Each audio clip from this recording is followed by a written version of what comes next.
Today, I'll show you a simple way to unlock your phone's screen lock or password without losing any data. The best part? It's free and easy, even if you're not a tech expert. Just follow these steps, and you'll be able to unlock any phone hassle-free.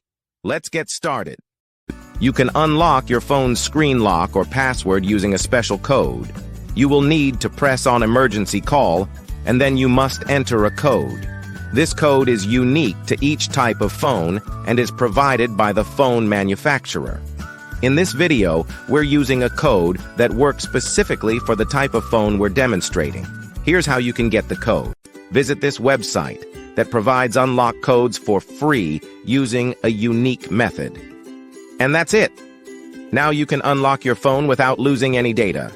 See you in the next video. Bye.